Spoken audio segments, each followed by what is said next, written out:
Bonsoir, c'est l'angoisse de nombreux Français, se retrouver à découvert avant la fin du mois. Téléphone qui n'arrête pas.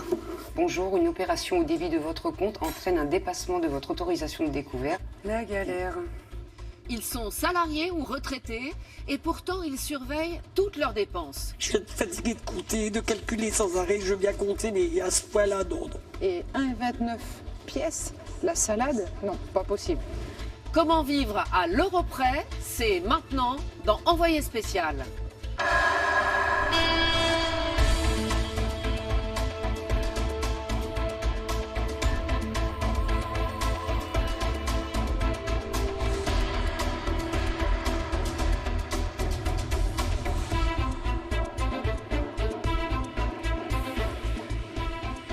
Nous vous ferons aussi découvrir un incroyable marché clandestin sur Internet. En France, des mères porteuses offrent leurs services de manière totalement illégale pour quelques milliers d'euros. Enfin, vous irez aux États-Unis chez Rob Greenfield.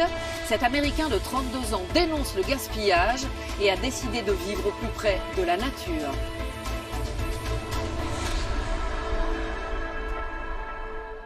Nous sommes le 31 janvier, mais pour certains Français, les fins de mois difficiles commencent dès le 10 ou le 15. Alors pour ne pas être dans le rouge, ils comptent chaque euro, chaque jour. Famille, mères célibataires, retraités, ils ont de petites pensions ou travaillent, mais ça ne suffit plus. Pour eux, pas de vacances, pas de sorties ou de petits plaisirs. Certains se privent même de manger. Nous avons partagé le quotidien de ces Français qui ne s'en sortent plus, mais qui se battent avec dignité.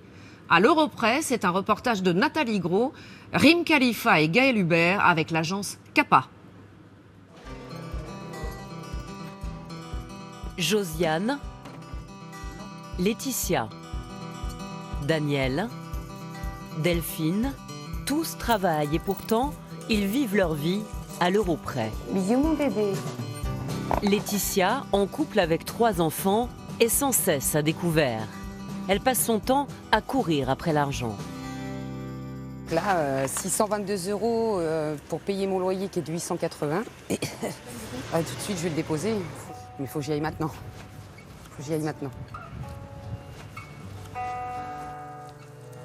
Delphine, mère célibataire, se prive de tout, et même de nourriture. Une semaine sur 2, elle ne déjeune pas le midi pour faire des économies. Voilà, je me restreins un maximum. Un petit café ou un petit thé à midi et voilà, et ça repart. À 65 ans, Josiane, militante gilet jaune, avait imaginé une retraite bien plus tranquille. 77 divisé par 96. Là, je suis fatiguée au quotidien.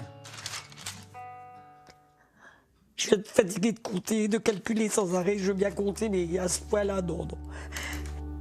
Tous vivent avec une calculatrice dans la tête. Comment je vais faire si j'ai besoin de couches pour Kelly et qu'on peut plus? Faut que je me débrouille. J'ai l'impression que les gens me prennent pour une radine parce que je calcule tout. J'espère que j'aurai assez d'argent pour payer un repas avec 2 euros en poche. Nous avons passé un mois à compter à leur côté.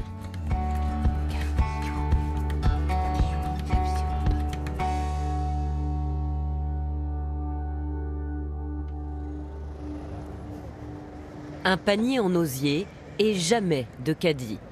Une règle que s'impose Delphine pour éviter de dépasser son budget quand elle fait ses courses.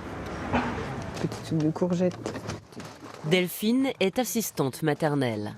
Elle gagne 1 300 euros net par mois. Aujourd'hui, elle ne doit pas dépenser plus de 15 euros pour acheter ses fruits et légumes. Ça, c'est les petits pois. Ils sont chers, les petits pois. Même ça, regarde. Et 1,29 pièces, la salade, non. Ça, non, pas possible.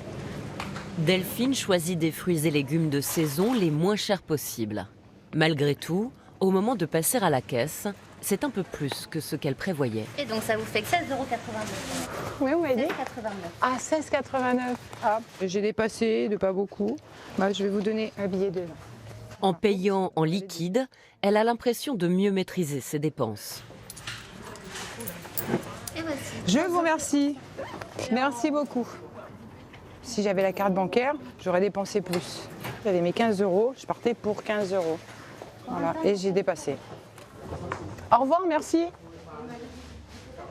Chez elle, à Saint-Jory, près de Toulouse, Delphine garde 6 enfants à tour de rôle.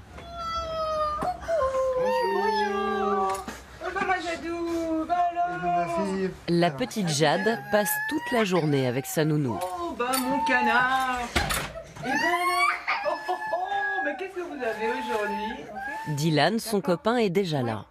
Est-ce que tu as soif? Tu veux boire un petit verre d'eau? Oui. Allez. En cumulant les gardes, Delphine travaille en tout 50 heures par semaine. Ah oui, regarde. Non, ça c'est myrtille, je crois. Hop, allez, bois un petit coup. Le poulet. Les enfants qu'elle garde ne manquent bien sûr jamais de rien. C'est bon? Doucement, mange doucement, mange doucement. Alors, Jadou, comment tu trouves la viande? C'est bon, hein? Voilà. Mais le midi, Delphine, elle, saute le repas purement et simplement. T'avais faim? Aïe, aïe, aïe. Et vous ne mangez pas? Non. Non, mange pas. Pas manger. Il y a 2 ans, elle s'est séparée du père de ses enfants. Depuis, Enzo et Adeline, 14 et 17 ans, sont en garde alternée. La semaine où ils ne vivent pas chez elle, Delphine se prive de déjeuner. C'est une habitude, je mange pas. Je mange pas. Qu'est-ce qui a déclenché cette décision chez vous? Moins de revenus, voilà. Et ça fait des économies. Et quand on est tout seul, eh ben, il faut voir où on peut faire des économies. Donc là, c'est le repas du midi, je ne prends pas. Des fois, je prends un petit peu de sucre pour me booster. Se priver de déjeuner 1 semaine sur 2, quand les enfants sont chez leur père, c'est le seul moyen pour elle de bien remplir leurs assiettes quand ils viennent. J'aimerais bien sortir avec des amis. Ah ouais, faire une soirée avec des amis, sans compter, sans avoir de chiffres dans la tête. Comme tous les débuts de mois, le soir venu, Delphine fait ses comptes. Dans son petit cahier, elle commence par calculer le montant de ses revenus. Une fiche de paye par enfant gardé, en tout 1 392 €. Ça fait pas beaucoup, oui. Elle touche aussi 124 € d'allocation familiale et un chèque énergie de 126 € pour l'année, soit 10,50 € par mois. Vient ensuite le moment d'additionner les factures. La santé, 90,21. J'ai le loyer, 470 €. L'électricité, 26 €. J'ai le gaz, qui est à 52,77 €. L'assurance voiture, 26,87 €. J'ai l'assurance maison, 26,17 €. J'ai l'eau, qui est à 38 €. Le téléphone, qui est à 39,99 €. J'ai l'école de ma fille, 48 €. L'école de mon fils, 25 €. J'ai l'équitation, 75 € par mois. Le crédit voiture, qui est à 158,42 €. Plus un peu d'argent de poche pour les enfants et 30 € qu'elle met de côté en cas de pépin. En tout, ses factures mensuelles s'élèvent à 1 380 €. Le calcul de son restant à vivre pour le mois est vite fait. Alors, il me reste 146,23 €. Moins de 5 € par jour pour faire face au quotidien. Une vie au centime près. Je peux vous montrer un exemple? Alors ça, c'est la petite boîte. Donc, on prend les... Voilà. Je récupère toutes les pièces rouges. Et ça, c'est des pièces de 1 centime. Quand j'en ai assez, je les mets à la banque et je reprends la monnaie normale. Voilà. Delphine ne s'offre jamais rien. Donc, une boîte. Alors ces cahiers de comptes sont pour elle comme de mauvais souvenirs qu'elle préfère faire disparaître une fois l'année écoulée. Je les brûle, je les garde pas, je les brûle. Il n'y a rien dessus, il n'y a pas, voilà, je sais acheter des affaires, j'ai pas été m'acheter une paire de chaussures, j'ai pas été au cinéma, c'est que facture, consommation. Voilà, il n'y a rien d'autre dessus. Donc je les garde pas. Comme Delphine, près d'1 tiers des familles monoparentales n'ont pas assez d'argent pour couvrir toutes leurs dépenses. C'est prêt. Tu veux du sucre ou pas? Non? Téléphone qui arrête pas. Ce matin, ce sont des messages de la banque qui démarrent la journée de Laetitia et Ulrich. Bonjour, une opération au débit de votre compte entraîne un dépassement de votre autorisation de découvert. Merci de régulariser votre agence. La galère. C'est chaud. T'inquiète, on va trouver une solution, on en a toujours trouvé. Nous ne sommes que le 10 du mois et la famille a déjà dépassé ses 1 300 € de découvert autorisés. Les cartes bleues vont bientôt être bloquées. L'avertissement de la banque marque le début d'une course contre la montre. Donc comment tu fais là? Hop. Mais comment on fait? On va aller... La banque. Je vais aller essayer de retirer un peu d'argent. Après on va jongler quoi. Faut que ça bouge là, on peut pas rester comme ça. Faut que je regarde les comptes. Faut que je trouve une solution. Allez. Bisous mon bébé. Maman elle t'aime? Bisous. Un bisou à maman.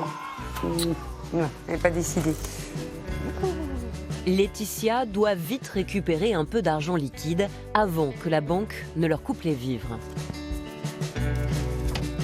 Avec 3 enfants à charge, une petite et 2 grands, son salaire et celui de son mari ne suffisent pas. 1 400 € net par mois pour lui, en tant qu'employé de mairie, un revenu aléatoire pour elle, qui travaille en intérim. La voiture a été payée par la grand-mère de Laetitia, mais leurs dépenses s'élèvent encore à 2 000 € par mois en moyenne. On va aller voir si je peux retirer un peu d'argent. Allez, alors, Ulrich m'a dit je vais essayer la mienne. On va voir. Ah c'est bon, c'est passé. Là j'ai retiré 100 €. J'ai retiré 100 € parce que on est au début du mois et d'ici quelques jours s'ils me bloquent les cartes, il faut que j'essaye d'aller jusqu'à la fin du mois. Donc si j'ai besoin de couches pour ma fille, si j'ai besoin d'eau, de lait, pour vivre un minimum quoi. Allez. Il est 11 h, la carte bleue fonctionne encore. Mais Laetitia ne sait pas du tout à quel moment elle sera bloquée. Alors elle se dépêche pour parer au plus pressé. Priorité au gasoil parce que là, je ne sais pas si vous voyez mon compteur, mais dans peu de temps je vais arriver en réserve. C'est vital la voiture, c'est vital. On en a besoin pour conduire la petite qui est Kelly qui a 2 ans et demi. On l'emmène à la crèche. Demain, on m'appelle pour du travail ou quoi que ce soit. Évidemment, je suis disponible de suite. Je peux pas sans voiture, je peux pas travailler quoi. Allez, on arrive à la station essence. Lorsque Laetitia a rencontré Ulrich, il vivait ici, près de Nîmes, avec son fils. Elle les a rejoints avec sa fille dans leur petit village de Générac, où les transports en commun sont rares. Il leur faut au moins 2 pleins par mois à 70 €, malgré le gel des taxes sur les carburants. Coucou Nathalie, bonne année. Bonne année toi aussi. Merci. Ça va, ces fêtes se sont bien passées hein? Bah nickel. C'est qui tout double, soit ma carte passe et tant mieux, si elle passe pas, Nathalie va me dire mais non. Je te garde en otage. Ça passe tant mieux, ça passe pas. Alors le truc c'est qu'on a mis l'essence avant. Après, j'ai pas mal de gens qui demandent à faire essayer un montant sur leur carte avant de se servir et qui font bloquer la pompe sur la somme pour être sûr de ne pas dépasser. Et voilà, tiens, 70,43. C'est passé, rassuré. Et là, bah, on a de l'essence au moins pour aller jusqu'à la fin du mois. Du liquide, un peu de gasoil, le strict minimum. Courir sans cesse après l'argent, comme Laetitia tous les mois, un quart des Français dépassent leur découvert autorisé.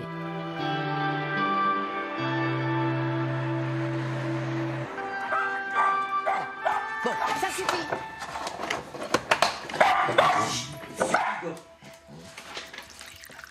Alors, faut que je regarde mes comptes. J'ai un message et puis je vais regarder mes comptes après en mangeant. Chaque jour, c'est le premier geste du matin pour Josiane. Vérifier sur son téléphone qu'elle n'est pas à découvert. Ah, puis c'est long ces téléphones. Il y a les impôts. Je sortirai, les impôts. Il est prêt. L'EDF, là, l'EDF. Josiane, ancienne ouvrière et intérimaire, et Daniel, ancien soudeur, sont tous les deux retraités. En ce début de mois, leurs pensions viennent d'être versées. Ah, ben mon stylo. Où est-il? Ah, Ensemble, ils touchent 2072 € et 22 centimes par mois. Alors, revenu. J'écris mal. Impôt foncier. Toutes mes assurances, hein. Avec décès, avec assurance voiture, habitation. Alors, il me reste 319,08. Oh, je veux surtout pas qu'on nous enlève les petits centimes. Voilà. Avec les virements qu'on a reçus de nos retraites, tout ça. Donc là, les dépenses, il reste ça. 319,08, bien sûr, l'essence, la nourriture, enfin tout ce qui va, voilà. Il nous reste ça. Ça nous bouffe la vie. Et ça nous bouffe et on s'engueule parce que, automatiquement, problème d'argent, problème dans le ménage. Hein, voilà. Donc maintenant, j'aimerais bien qu'il y a quelque chose qui se passe et que M. Macron nous écoute. Parce que qu'ils prennent pendant 6 mois, vous voyez, je leur donne 6 mois, c'est pas beaucoup 6 mois dans une vie, et qu'ils vivent comme on vit.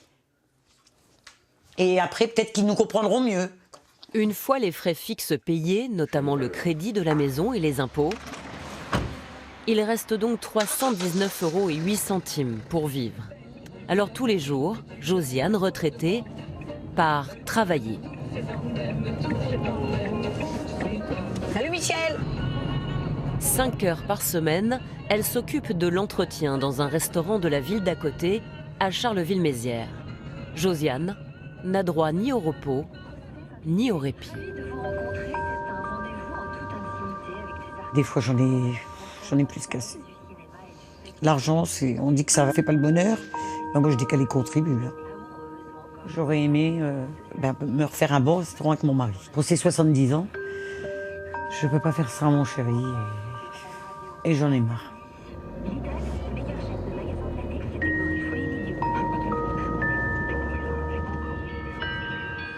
Désormais, les seules fois où Josiane va au restaurant, c'est pour y travailler.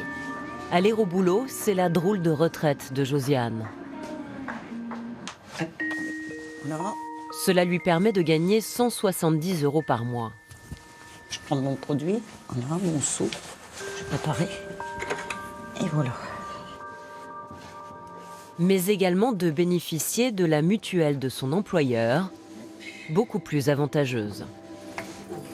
Ma mutuelle, au lieu de la payer comme on est retraité, de payer très cher, c'est-à-dire plus de 100 € par mois, ça me coûte que 14 € sur le travail. Ça me fait gagner 960 € à l'année. Regardez, elle a combien la jeune 4,51. 4,51 et ici, regardez. Josiane sait si bien économiser que son patron lui aussi compte sur elle pour réduire les coûts. Donc comme on a dit, il faut que vous trouver les prix les moins chers. Voilà, c'est des plats spécialistes. Voilà. Vous regardez sur le tableau de bord, on est déjà mieux. Hein. Ah bon, c'est bien, je suis contente parce que ça a porté ses fruits quand même. Pour faire des économies, Josiane est devenue une experte, bien malgré elle. Ah, des pubs.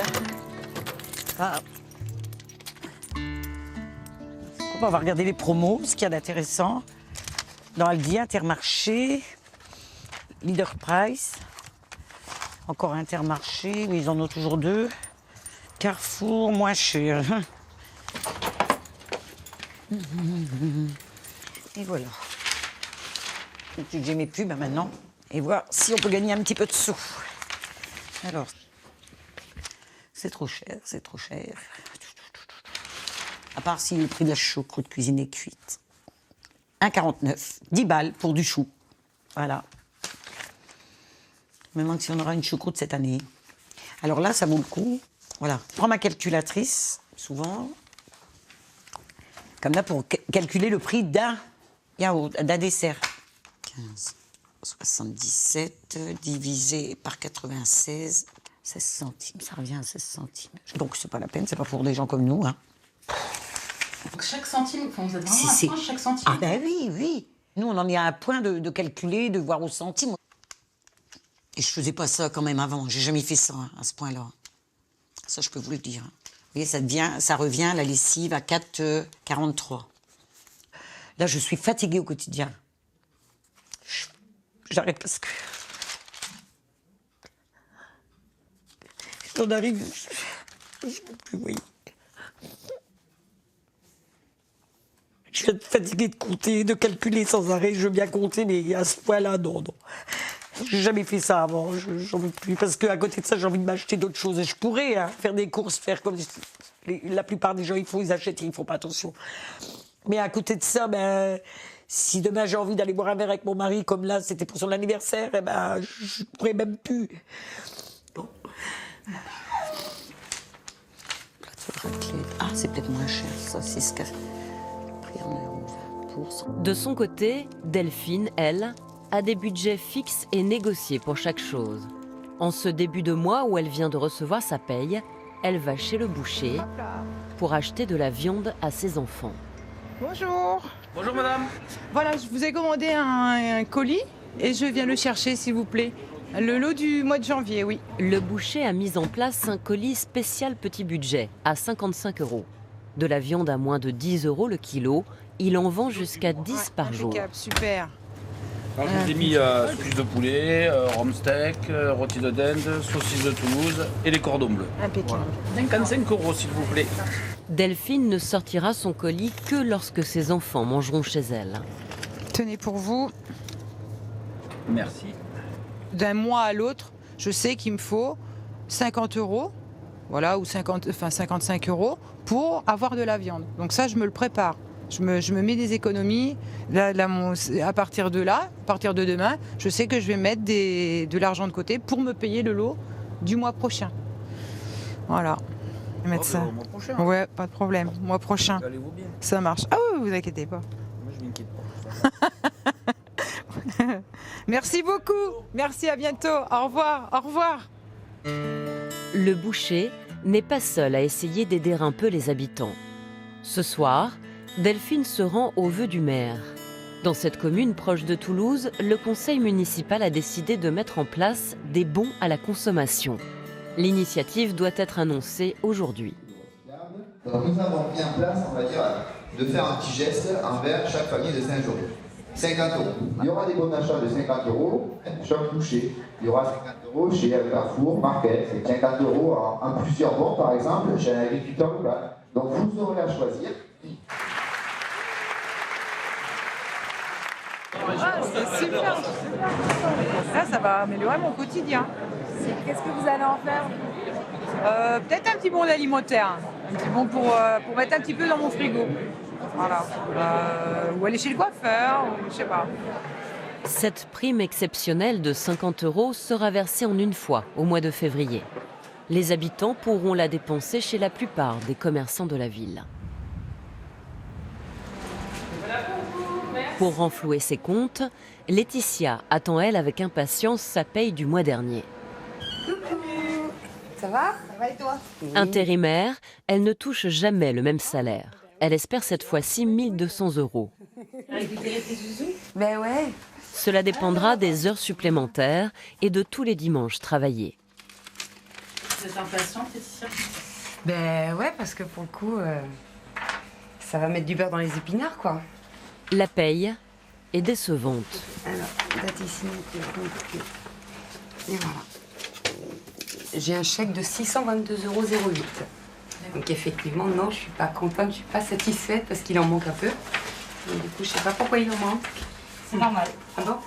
Tout ce qui est heures supplémentaires et tout ça sera payé d'ici une semaine. Ok, ça marche. Hop. Plus qu'à. Bonne soirée. Merci, à Au revoir. bientôt. Prochaine urgence, le loyer. Il y a plus de 10 jours que Laetitia et son mari auraient dû payer leur propriétaire. Je suis clairement déçue parce que là, 622 € pour payer mon loyer qui est de 880. Et il en manque un peu, donc je pense que ça va être compliqué. Ah, tout de suite, je vais le déposer, mais il faut que j'y aille maintenant.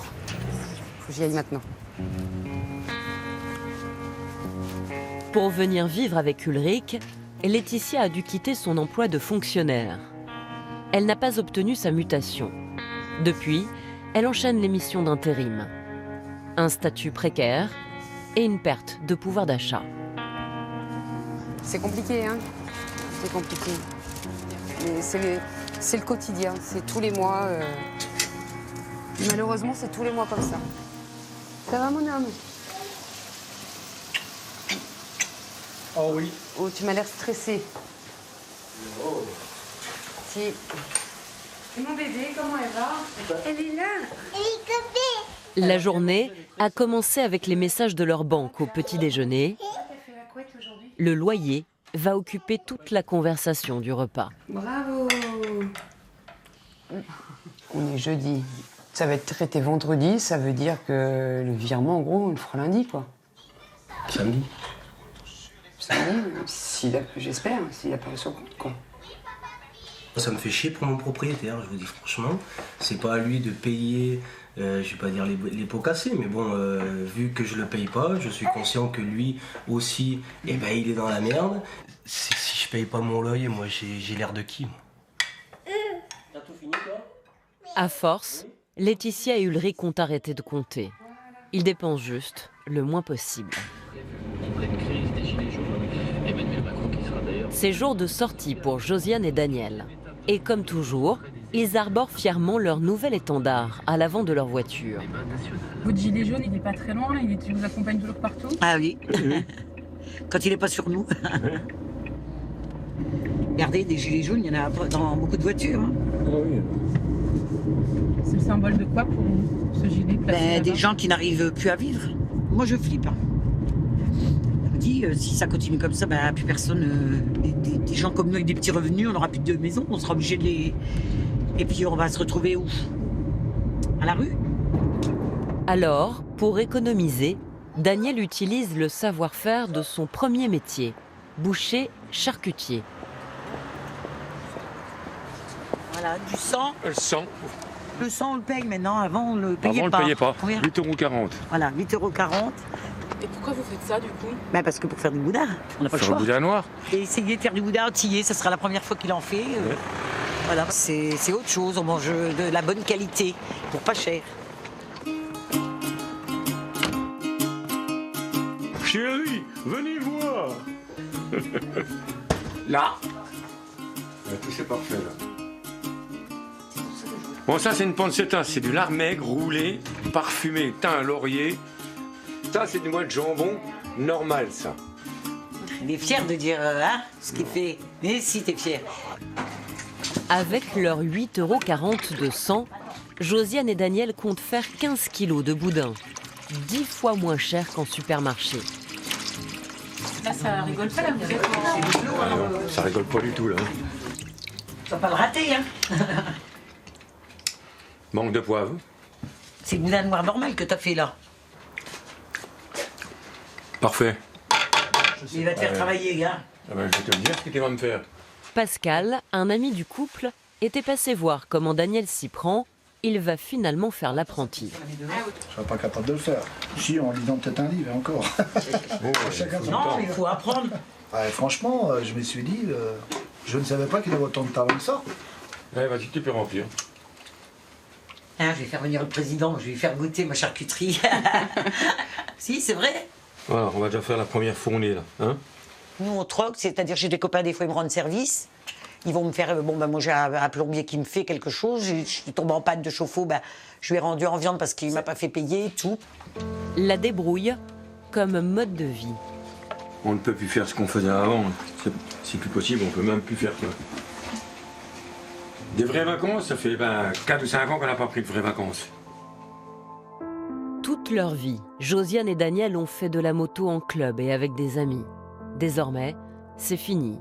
Et Daniel, lui aussi, cherche à travailler en intérim. À 20 ans, j'aurais jamais pensé que j'aurais travaillé, que j'aurais continué à travailler à 70 ans. Là, c'est pas possible. Vous imaginez comment votre retraite à l'époque? Tranquille, quoi, avec ma femme, à travailler, faire les vacances, ou m'occuper de la maison, faire mon petit jardin, tranquille, quoi.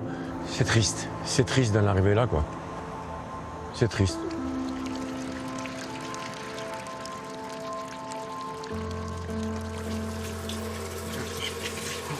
Chez Laetitia et Ulrich, les cartes bleues sont maintenant bloquées depuis 2 semaines. Ils ont tenu sur leurs réserves, les placards et le frigo sont presque vides. Voilà. Il reste 2, 4, 6, 7 œufs, un petit peu de gruyère. J'ai un fond de pâte, 2 concombres, 4 courgettes. Voilà. Après, on a ce qui nous reste en lait. Au moins pour le petit déjeuner, quoi. Il n'y a plus énorme. Heureusement, la paye d'Ulrich est arrivée aujourd'hui. Et alors, hop, numéro de chèque. 1 400 € qui vont combler le découvert de 1 300. À peine de quoi sortir du rouge. Alors que le mois suivant n'a même pas commencé, la course continue. Et voilà. Tu peux aller le déposer, amour, vite fait. Merci beaucoup, mon homme. À tout de suite. Chaque jour, Laetitia fait face aux difficultés du quotidien. Mais il y a aussi les inquiétudes pour demain. Quel avenir on pourra donner à nos enfants? On est déjà dans la galère, nous. Comment ce sera pour eux? Ses enfants, Delphine, l'assistante maternelle, les a en garde en cette fin de mois. Pour eux, elle cuisine la précieuse viande qu'elle a achetée et stockée au congélateur. Vous êtes prêts? Allez, vous pouvez venir mettre la table, s'il vous plaît? Au menu, elle a prévu une blanquette de veau. Ça change du bol de soupe de la semaine où quand mes enfants sont pas là. Donc on se fait plaisir, voilà, on se fait plaisir. Allez, servez-vous. Enzo, sers-toi. Les enfants aimeraient bien que leur maman se sacrifie un peu moins pour eux. C'est bon, hein? Elle travaille trop pour son salaire, c'est pas assez payé. Elle se prive trop. Mais moi, je lui ai dit plusieurs fois qu'il fallait pas qu'elle se prive. Oui, faut pas que tu me fasses, nous, cette semaine, tu vas manger bien, et l'autre semaine, tu vas manger mal. Je mange pas mal. C'est que je mange pas de viande. C'est le porte-monnaie qui suit pas. Mais il reste à Delphine un dernier calcul à faire. Dans quelques jours, elle fera partie des 1 200 000 personnes supplémentaires qui toucheront désormais la prime d'activité. Prime d'activité. Simulé. Ok. Sans trop d'attente, elle va estimer sur le site de la caisse d'allocation familiale le montant auquel elle devrait avoir droit. Allez. Je sais pas comment je vais réagir. Hein. Je sais pas du tout. Soit de la colère, ou soit je vais être super contente. Et là, verdict. Oh non. Oh punaise. Oh non. Oh punaise. Oh.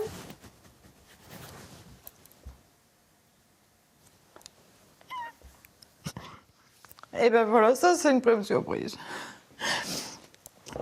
Ah, je vais pas arrêter de compter. Je vais faire ce que j'ai envie, me payer du cinéma avec mes enfants déjà. Et puis voilà, voir, mettre un petit peu d'argent de côté pour partir en vacances. Ah, c'est une sacrée surprise alors là.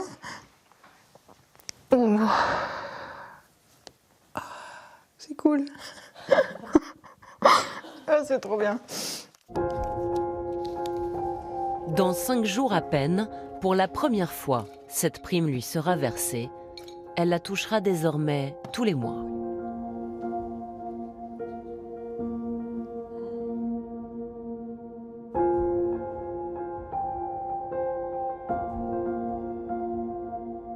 Ce que vous allez découvrir dans un instant est un monde totalement clandestin, le marché des mères porteuses en France. Officiellement, il n'existe pas puisque c'est illégal. Dans la réalité, il suffit de quelques clics sur Internet pour trouver des femmes prêtes à louer leur ventre. Des couples homo ou hétérosexuels y ont recours parce qu'ils ne peuvent pas avoir d'enfants. C'est moins cher que d'aller à l'étranger, a priori plus simple. Le problème, c'est qu'ils n'ont aucune garantie et parfois ces rêves d'enfants virent au cauchemar. Bébé sur Internet, le marché clandestin. L'enquête est signée Mathieu Boisseau, Emmanuel Bach et Benoît Sauvage. Ils ont franchi les portes d'un monde inconnu et ils n'en reviennent toujours pas. Marie et Jérôme rêvaient d'agrandir leur famille, mais c'est impossible. Après la naissance de leur premier fils, Marie a fait une fausse couche lors d'une deuxième grossesse. Les médecins ont dû lui enlever l'utérus. C'est dur pour une femme de se dire que elle peut pas donner la vie, elle n'est pas vraiment une femme. Le couple pense d'abord à adopter, mais puisqu'il a déjà un fils, il n'est pas prioritaire. Aucune chance, leur dit-on.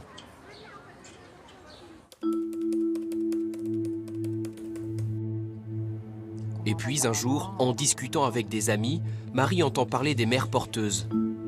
Elle se renseigne sur Internet. Je cherche mère porteuse, tout simplement. Ce que le couple va découvrir, jamais il ne l'aurait imaginé. Des centaines d'annonces apparaissent sur des sites connus de conseils médicaux ou de magazines féminins. Des femmes françaises proposent de porter un enfant et de le remettre contre de l'argent. C'est totalement illégal en France. Je suis brune aux yeux verts et non fumeuse. Je suis à la recherche d'un couple gay ou hétéro pour vous aider à réaliser vos rêves de bébé. Marie et Jérôme sont séduits, mais aussi très surpris. Le recours aux mères porteuses est passible de 6 mois de prison, 7 500 € d'amende. Mais ici, personne ou presque ne s'en inquiète. Certains laissent leurs adresses mail. Très facile de se contacter. On tape l'annonce et puis on arrive à trouver très facilement, comme le Bon Coin avec la voiture, quoi. Non, mais vraiment. Et vous étiez à l'aise justement avec cette idée de trouver un bébé comme on trouve une voiture, entre guillemets ? J'ai envie de dire, quand on a absolument tout essayé pour justement avoir cet enfant-là, quel que soit en tout cas en première intention, quel que soit le moyen, on y va. Et sur ces forums, tout va très vite. En 2 jours seulement, Marie et Jérôme trouvent une mère porteuse qui leur semble parfaite, une fée comme on dit sur ces sites. Elle s'appelle Marina. Pendant des semaines, ils s'écrivent tous les jours, deviennent amis. Il y a même des échanges où ça finit par bisous. Bise, on se tutoie au bout d'un moment. Marina accepte de porter l'enfant conçu avec le sperme de Jérôme et l'ovule de Marie. Tout semble simple. Ils trouvent même une clinique en Belgique pour implanter l'embryon. Mais ils ne s'y rendront jamais. Un jour, au réveil, Marina a mal au dos. Le rêve s'écroule. Elle avait une sciatique et en fait, il fallait absolument qu'elle prenne des traitements qui étaient incompatibles avec une grossesse. Après Marina, il n'y a jamais eu d'autre contact aussi fort qu'avec elle en fait. Et cette confiance et cette relation-là qui finalement était vraiment celle qu'on attendait en fait. On ne l'a jamais retrouvée avec quelqu'un d'autre. Mais on trouverait, moi je serais prêt à y repartir.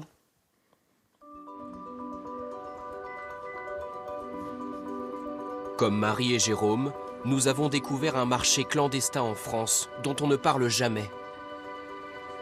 Ce marché, c'est celui des mères porteuses, la gestation pour autrui, la GPA. Pourquoi des couples sont-ils tentés par cette voie interdite ? Qui sont ces femmes qui proposent de les aider ?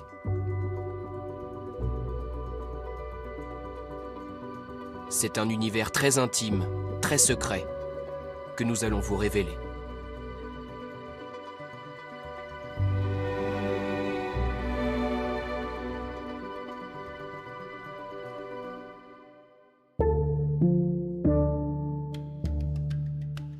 Pour commencer notre enquête, nous avons fait comme tout le monde. 2 clics, et voilà les petites annonces. Il y a des couples et des mères porteuses de toute la France. Lille, Besançon, Nice. Tous parlent d'argent sans tabou. Ici, un couple cherche une mère porteuse pour 20 000 €, avec déjà le calendrier de paiement. 200 € à l'insémination, 1 200 au 4e mois, 18 600 à l'accouchement. Nous aussi, nous voulons les rencontrer, ces mères porteuses. Nous rédigeons notre petite annonce. Avec le caméraman, nous serons un couple homosexuel. Surprise, notre message a rapidement du succès. Après 9 minutes, déjà la première réponse. Je suis mère au foyer, mariée depuis 6 ans avec mon époux en CDI. J'ai fixé mon tarif à 40 000 €.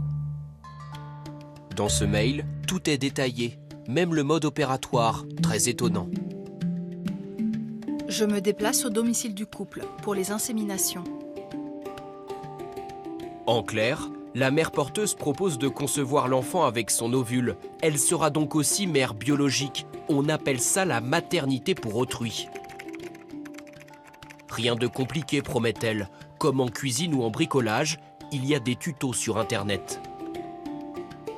Donc, pour l'insémination, on a besoin d'une seringue Plastipac 50 ml, donc ça c'est important. Des vidéos pour réaliser soi-même une insémination artisanale. Donc cette seringue, elle doit avoir un embout excentré, ça aussi c'est important. C'est pourtant interdit par la loi, hors des centres médicaux. On ouvre cette seringue qui est donc... Notre petite annonce, elle, est toujours en ligne. Deuxième réponse de mère porteuse, avec cette fois un rendez-vous le lendemain.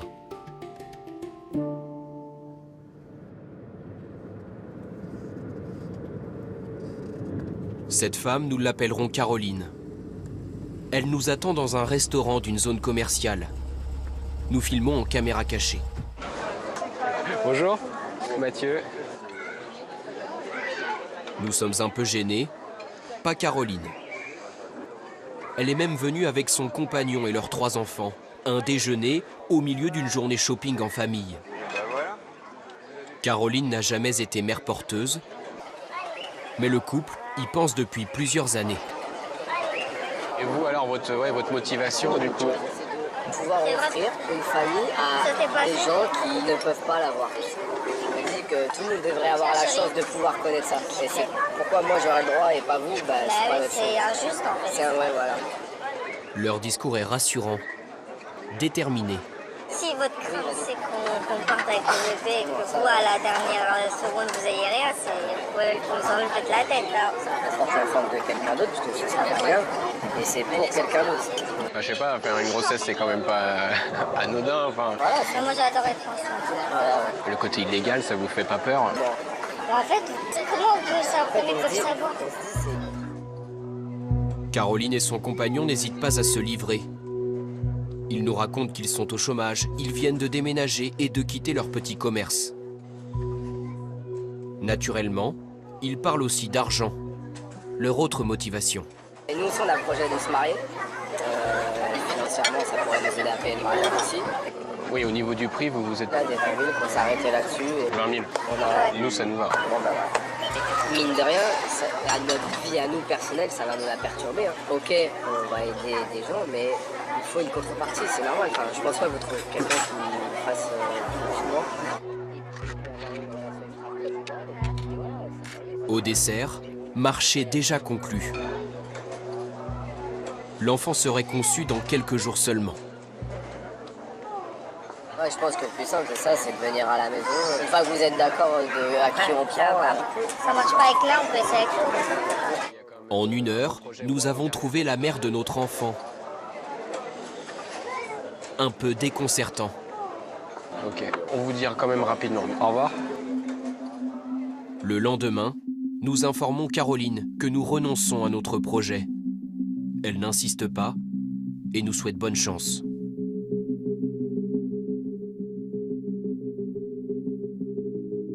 En France, les mères porteuses n'ont pas toujours eu à se cacher. Il n'y a pas si longtemps, elles étaient même invitées sur les plateaux télé. Dans cette émission exceptionnelle par sa gravité, nous avons la chance d'avoir avec nous la première véritable mère porteuse en France. Il s'agit de Patricia, vous vous souvenez, vous l'avez découverte il y a 1 mois environ dans l'interview qu'elle avait donnée au magazine Parents. Jusqu'au début des années 90, ce n'était pas interdit. Un vide juridique. Cet enfant que je porte, je ne le considère pas comme le mien. Cet enfant, il appartient déjà, dès la conception, au couple. À Marseille, l'association Mère d'accueil... 2 médecins avaient même créé un laboratoire pour féconder les mères porteuses à Marseille. Mais en 1994, la gestation pour autrui est interdite pour empêcher le développement d'un marché. Depuis, les couples vont à l'étranger. Plus d'une vingtaine de pays autorisent la GPA. Mais cela coûte 100 000 € minimum aux États-Unis, par exemple. Et parfois, comme en Ukraine, certaines cliniques sont soupçonnées d'exploiter des femmes pauvres. Voilà sans doute pourquoi la pratique n'a pas complètement disparu en France, malgré l'interdiction.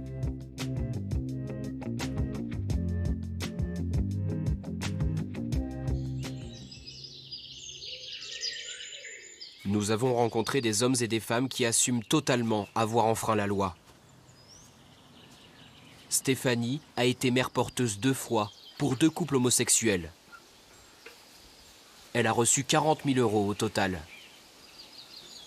Mais ce qu'elle veut nous raconter, c'est son acte généreux, dit-elle, fidèle à ses convictions féministes.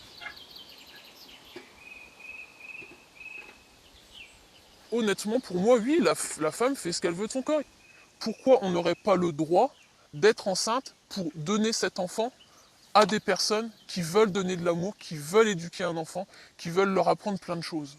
Il faut arrêter de se dire parce qu'on a de l'argent, c'est un bébé vendu. Non, pour moi, l'argent, honnêtement, c'est rien. Quand on est enceinte et qu'on s'arrête de travailler, qu'on a plus de revenus parce qu'on n'avait pas un travail fixe ou quoi que ce soit, bah voilà, ça permet de subvenir durant les 9 mois. C'est pas quelque chose qui m'a servi forcément après pour acheter une voiture ou autre chose, quoi. Non, du tout.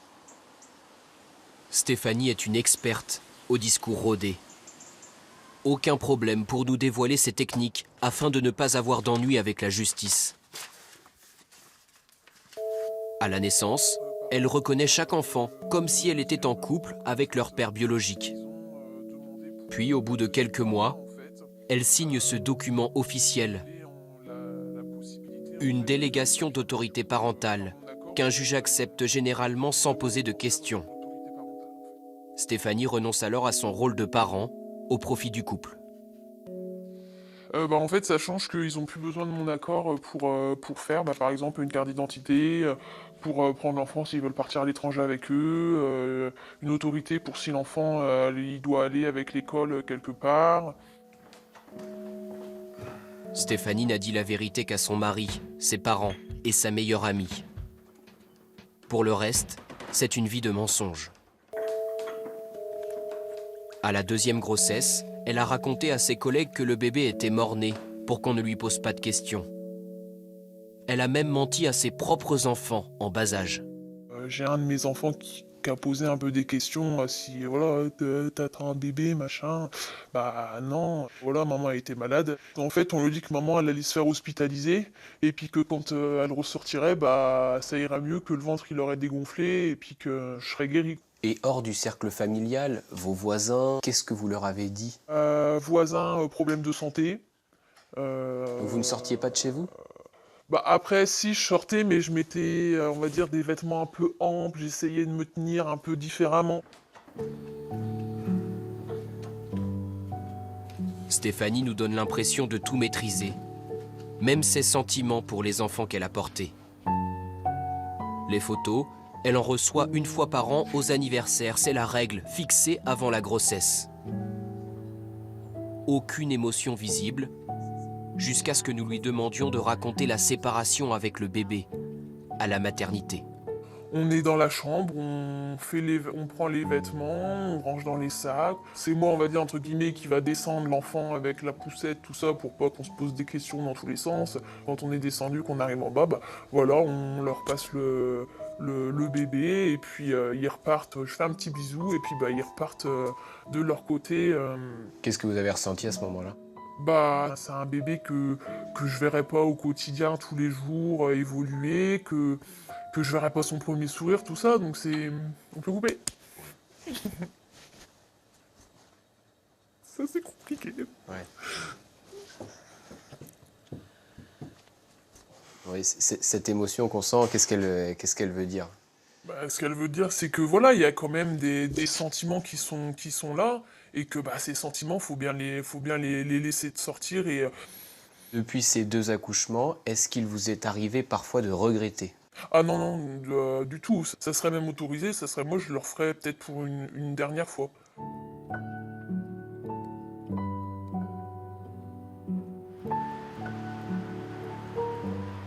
Voici Sarah, l'une des 2 filles que Stéphanie a portées pour des couples. Elle nous a aidés à la rencontrer pour montrer que c'est une enfant heureuse. Sarah a 2 ans, trop jeune pour connaître son histoire. Dans son esprit, il n'y a que 2 papas, Thomas et Fabien. Le petit papa. Il est parti, papa? Oui. Il est où? Il est au boulot. Moi, je suis où? Ah. Un câlin? Fabien témoigne anonymement, car il peut encore être condamné. Les faits ne seront prescrits qu'au 6e anniversaire de Sarah. Oh, c'est quoi? Un avion? Aujourd'hui, le papa est fier de sa famille. Mais cette histoire hors du commun, il l'a vécue comme une épreuve. À l'origine, il voulait adopter, mais les délais pour les couples homosexuels l'ont découragé. Il a ensuite beaucoup hésité avant de choisir une mère porteuse dans un pays où c'est interdit. Vous dites au début j'étais pas favorable à cette idée-là. Qu'est-ce qui vous inquiétait? Des vieux clichés. Est-ce que je vais acheter mon enfant? Est-ce qu'on va le faire pour de l'argent? Je crois que vraiment acheter son enfant, c'était quelque chose qui me terrorisait. Il fallait que je puisse assumer ce projet. C'est-à-dire que tous les jours, pouvoir regarder ma fille, me dire ce que j'ai fait, je l'assume, il n'y a aucun problème. Dans mon entourage, j'assume complètement ce que j'ai fait. Pourquoi vous n'êtes pas allé aux États-Unis ou dans les pays où c'est plus encadré? On a envisagé les États-Unis, on voulait les États-Unis. Je pense qu'on pouvait pas se le payer. Enfin, il faut avoir quand même une réserve de 100 à 150 000 €. Ça a vite mis le clap de fin. Bien qu'après, je suis contente que ça soit fait en France pour la simple et bonne raison que notre fille ne pourra pas après son identité. Et on a choisi cette personne parce qu'elle était d'accord pour le jour où notre enfant voulait la revoir, voulait avoir des explications, de la rencontrer, d'expliquer, de dire qui elle était, sans qu'elle se considère comme sa maman. Fabien et son mari pensaient avoir fait le plus dur en trouvant Stéphanie. Mais il y avait encore plus éprouvant. On n'a plus. Voilà, elle nous envoyait des photos, ça c'est la toute première écho. Le suivi à distance de la grossesse, dans la clandestinité. Ça a été 9 mois très très difficiles, parce que quand même on est totalement conscient des risques, de ce qu'est une grossesse pour une femme. On était loin, on est à plus de 800 km d'écart l'un de l'autre. Si la mère porteuse avait eu un problème de santé pendant la grossesse? C'est une angoisse qu'on avait tous les jours. Tous les jours. S'il lui arrive quelque chose, je serai responsable et je le porterai toute ma vie. Donc c'est une vraie angoisse, ça a été un moment très angoissant. Fabien et son mari ont eu de la chance, tout s'est bien passé. Ils n'avaient pas signé de contrat avec Stéphanie. Le document n'aurait eu aucune valeur juridique. Alors que se serait-il passé si la mère porteuse avait voulu garder l'enfant ou si elle avait voulu interrompre la grossesse? Toutes ces questions, des avocats y sont désormais confrontés. C'est à eux de trouver les réponses, au cœur d'un immense flou juridique. J'ai reçu un nouveau couple de clients il y a 10 jours. Ils sont en contact avec une mère porteuse qui est une de leurs copines. Bon, j'ai pas trop compris si c'était une copine ou forum, je les sentais un peu sur la réserve, même avec moi. Je sentais que c'était difficile d'admettre où est-ce qu'ils en étaient. Ils passaient par un forum. Les couples qui les sollicitent sont toujours inquiets d'être séparés de l'enfant après la naissance. Cette protection, puisque les avocats les préviennent, en cas de conflit, la mère porteuse aura tous les droits. C'est la chose qu'on doit expliquer aux couples qu'on reçoit. On ne peut aujourd'hui absolument rien faire pour les protéger contre le risque du changement de la vie de la mère porteuse. Donc si la mère porteuse, qui sera la mère sur l'acte de naissance, revendique des droits, manifestement, elle est recevable à les revendiquer. Non mais même Florent, qu'est-ce qu'on fait quand la mère porteuse, ça t'est arrivé, impose finalement un versement d'argent qui n'était pas convenu au départ, avant de livrer l'enfant? Tu te rappelles de ce cas-là qui était énorme? Aux fins de retrait de délégation. Ces avocats militent pour l'autorisation de la GPA. Ils dénoncent un système à 2 vitesses. D'un côté, les couples les plus modestes, dans l'illégalité en France. Et de l'autre, les plus riches, ceux qui ont les moyens d'aller à l'étranger, là où c'est légal. Nous, le constat, c'est qu'il y a vraiment une inégalité. Ceux qui passent par des GPA sauvages, on le voit bien, ils sont ou au SMIC, ou voilà, enfin, ils ont des ressources beaucoup plus faibles que ceux qui passent par des GPA encadrés, éthiques, dans les pays qui l'autorisent. Dans ce marché noir de la GPA en France, le principal danger pour les couples, c'est de ne jamais voir l'enfant promis. De retour sur les forums, nous recevons une nouvelle réponse étrange. Une mère porteuse nous demande 750 € avant même le premier rendez-vous. Cela ressemble à une arnaque. Pour en avoir le cœur net, nous allons à sa rencontre.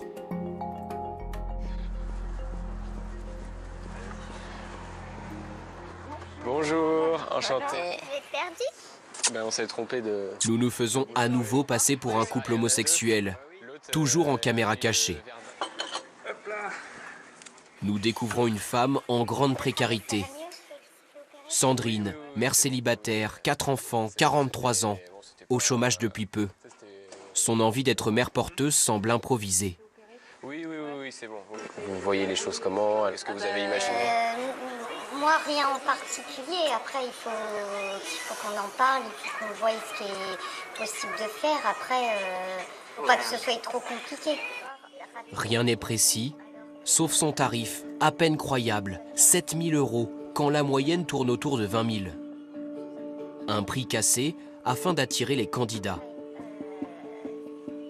Sandrine insiste pour recevoir l'argent rapidement. Là, maintenant, moi j'ai 43 ans. C'est maintenant ou jamais. Je ne veux pas être non plus à prendre des risques, à la fois pour le bébé et à la fois pour ma santé. Et justement, s'il y a un problème médical pendant la grossesse, comment on fait? Ça, on ne peut pas. Ouais. On dit, il y a certains trucs qu'on ne peut pas prévoir. Après, je me ferai suivre. Je pense que vu mon âge, je serai aussi suivie régulièrement.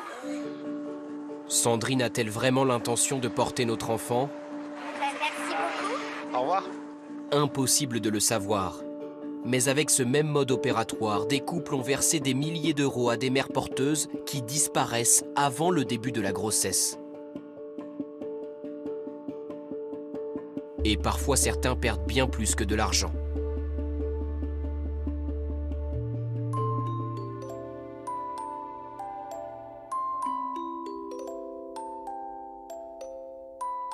Il y a 6 ans, Alexandre et Anthony étaient à quelques heures d'accueillir un petit garçon. Toute première chambre. Tout était fait. Tout. Il y avait ses doudous, ses peluches.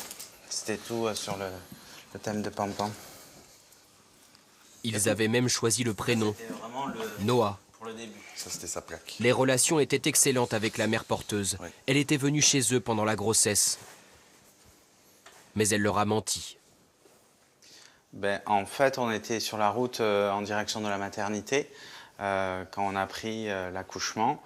Et sur la route, la mère porteuse nous a appelés et nous a dit « Votre fils est mort », tout simplement, de but en blanc. Et grâce à ma belle-mère, on a appris, parce qu'elle a appelé des funérariums, elle a fait ses recherches aussi, et on a appris qu'elle avait bien accouché et qu'un autre homme est parti avec notre fils. L'enfant était bien vivant. Même s'ils étaient dans l'illégalité, Alexandre et Anthony ont porté plainte. Ils ont appris que la mère porteuse avait confié le nourrisson à un couple hétérosexuel, rencontré lui aussi sur un forum. Petite cigogne. C'était petite cigogne. Un bébé proposé 2 fois 15 000 €. L'été dernier, la justice a décidé que l'enfant de 6 ans aujourd'hui resterait chez ceux qui l'ont toujours élevé. Alexandre est pourtant son père biologique. Un test ADN l'a confirmé.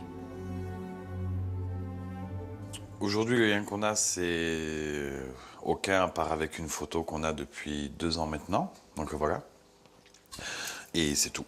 C'est une photo qui a été transmise lors de la procédure civile. J'ai gardé dans mon téléphone pour le voir de temps en temps. Vous lui avez déjà parlé à votre fils? Jamais. Même pas au téléphone? Non. Rien du tout. Même pas par courrier? Non. Avec le soutien d'amis, le couple a lancé un nouveau recours en justice. Là, actuellement, on est en cassation. Qu'est-ce que tu trouverais juste, toi, comme décision par rapport à cet enfant? Aujourd'hui, qu'ils me reconnaissent en tant que père, car biologiquement c'est mon fils, et que je puisse au moins savoir s'il va bien et connaître son évolution.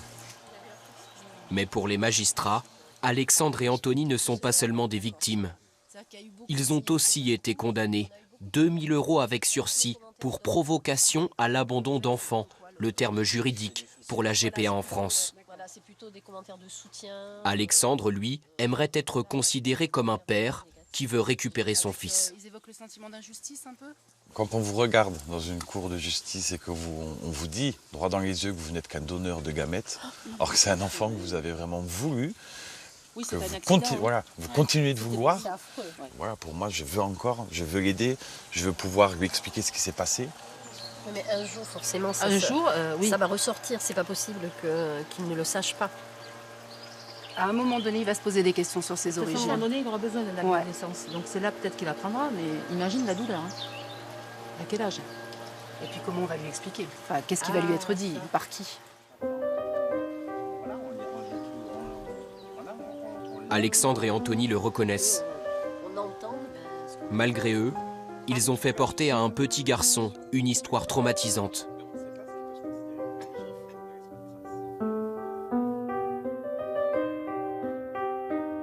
Nous avons retrouvé la mère porteuse. Esther a passé 3 mois en détention provisoire avant d'être condamnée à 1 an avec sursis pour escroquerie. Elle-même se dit fragile psychologiquement. Je leur disais que je ne changerais pas d'avis, qu'une fois que je porterais leur enfant et tout ça, que je leur remettrais l'enfant à la naissance. Voilà. Pour la première fois, Esther s'exprime devant une caméra. Elle affirme avoir agi dans l'intérêt de l'enfant. Si elle ne l'a pas remis à Alexandre et Anthony, c'est parce qu'il l'aurait déçu. Elle les décrit comme cupides et affabulateur. Il y a des choses qui m'ont fait peur chez ce couple, qui ont fait que j'ai fait chemin arrière parce que je m'inquiétais pour l'enfant. Je crois que j'étais enceinte depuis 2 mois, quand je savais que de toute façon, jamais je leur laisserais l'enfant. Voilà. Et vous avez été assez loin dans ce mensonge parce que vous leur avez fait croire que l'enfant était mort-né, c'est ça? Oui, c'est ça. Ouais. J'ai vraiment été très très loin. J'ose même pas imaginer ce qu'ils ont dû ressentir à ce moment-là. Esther n'en était pas à sa première escroquerie. 1 an avant Alexandre et Anthony, elle a piégé un autre couple homosexuel, exactement de la même manière. Esther ne leur a pas confié l'enfant. Jamais elle n'a rendu l'argent, 56 000 € au total. Aujourd'hui, Esther reconnaît qu'elle n'aurait jamais dû être mère porteuse. À l'époque, elle était au chômage, avec 4 enfants et un mari violent. Ma vie, à ce moment-là, elle était très compliquée aussi. Donc, c'était peut-être pas le meilleur moment pour pouvoir m'engager sur une aventure comme celle-ci. J'étais pas suffisamment équilibrée personnellement pour que tout se passe vraiment bien à 100%. Il aurait fallu un suivi psychologique, vérifier que dans ma vie, tout était bien à plat, tout était correct et que voilà, il ne craignait pas d'y avoir de revirement de situation derrière.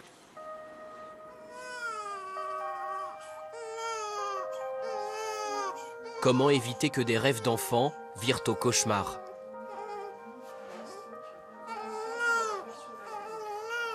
À Paris, le professeur Harvey est en première ligne dans sa maternité.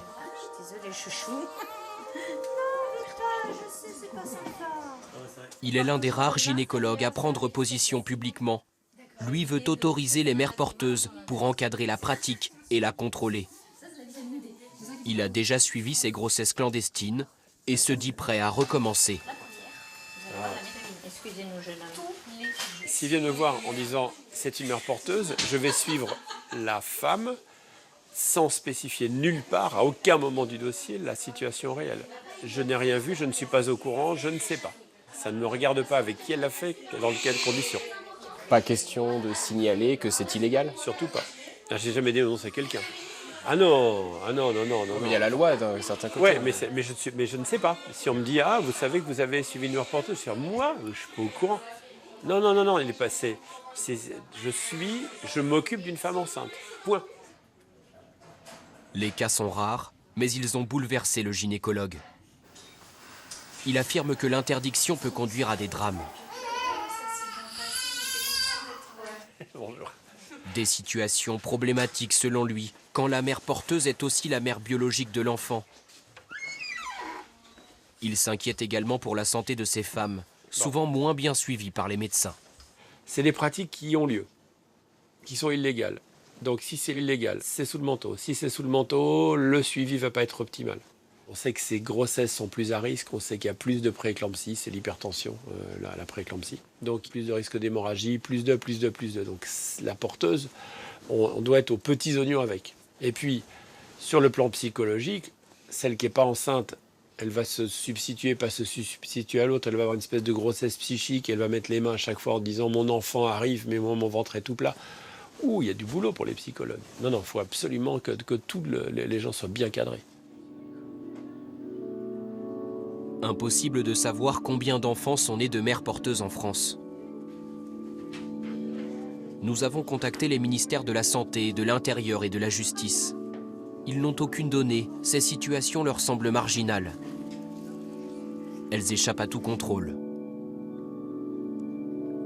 En septembre dernier, le Comité consultatif national d'éthique a considéré qu'il n'était pas souhaitable de légaliser les mères porteuses.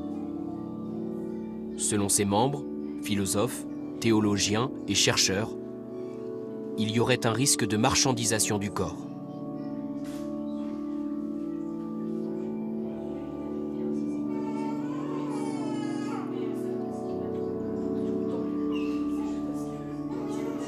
Bonsoir Jessica Godino. Bonsoir. Vous avez été mère porteuse en France, c'était il y a 12 ans. Vous êtes une des seules à accepter de témoigner à visage découvert. Qu'est-ce qui vous a donné envie de prêter, entre guillemets, votre corps à une autre famille?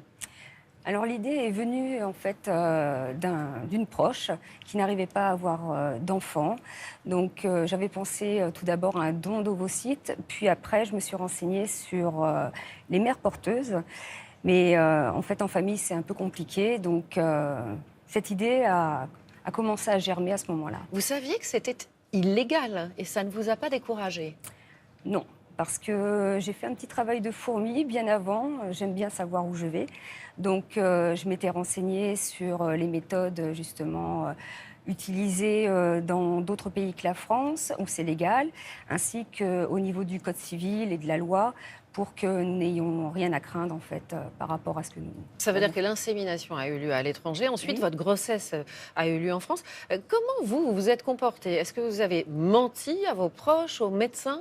Ah non, tout le monde était au courant, que ce soit ma famille, mes collègues, même le père de mon fils de qui je suis séparée. Donc, et le gynécologue était au courant et a accepté donc, de nous suivre avec justement le papa et la maman. Alors vous avez trouvé votre place auprès de cet enfant que vous voyez régulièrement. Il vous appelle comment d'ailleurs cet enfant? Il m'appelle Tata. Depuis le début, il a son album avec toute notre histoire de raconter, les photos, donc moi, le ventre rond avec ses parents, à la maternité. Et puis, ça a toujours été comme ça, c'était Tata. Il y a des risques juridiques, psychologiques, on l'a vu dans notre reportage. Il y a aussi des risques physiques. Vous avez eu de graves complications médicales lors de cet accouchement. Vous ne pouvez plus avoir d'enfant. Si c'était à refaire, est-ce que vous le referiez? Sans aucun doute. Pourquoi? Parce que ça a été une histoire merveilleuse, extraordinaire. C'est une deuxième famille aujourd'hui et que j'avais besoin de le faire. Je suis altruiste, c'est comme ça. C'est besoin de réparer l'injustice qu'il y avait. Donc non, sans aucun doute, je recommencerai. Vous avez été entendu par l'Académie de médecine 2 ans après cet accouchement, c'était donc il y a 10 ans. Comment ça s'est passé et est-ce que les experts qui étaient en face de vous ont compris? Alors, ils nous ont bien compris et entendus. Et ils ont même été chamboulés par notre histoire. Et le fait que notre histoire elle soit pas assez représentative de ce qui se vit en France dans la clandestinité, c'était une histoire merveilleuse. On a l'impression qu'on leur vendait du rêve quelque part, alors que la réalité peut être difficile en France. On est aujourd'hui 10 ans plus tard, 10 ans après votre témoignage devant l'Académie de médecine. La révision des lois de bioéthique n'intégrera vraisemblablement pas la GPA. Est-ce que c'est quelque chose que vous déplorez et qu'est-ce que vous répondez à ceux qui dénoncent une marchandisation du corps humain ? La marchandisation est faite du fait qu'il n'y ait pas de cadrage. Donc déjà... ce point-là, il pourrait être minimisé par rapport au fait qu'il y ait un cadre légal. Et puis, c'est décevant de voir que les mœurs changent en France, mais que les lois mettent du temps justement à incorporer cette évolution. Merci à vous, Jessica Godino. Merci. On va maintenant vous présenter un jeune homme qui veut bousculer les mentalités pour sauver la planète. Avec un certain sens de la mise en scène, il a porté sur lui tous les déchets que génère un Américain moyen pendant 1 mois. Il est aussi allé fouiller dans les poubelles des grandes villes des États-Unis pour dénoncer le gaspillage. Des actions spectaculaires, parfois beaucoup plus efficaces qu'un long discours.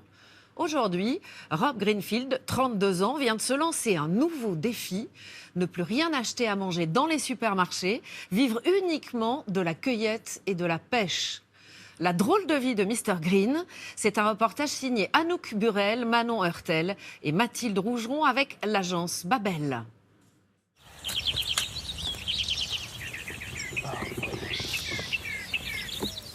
C'est l'histoire surprenante d'un homme qui cherche de quoi se nourrir, très loin des supermarchés.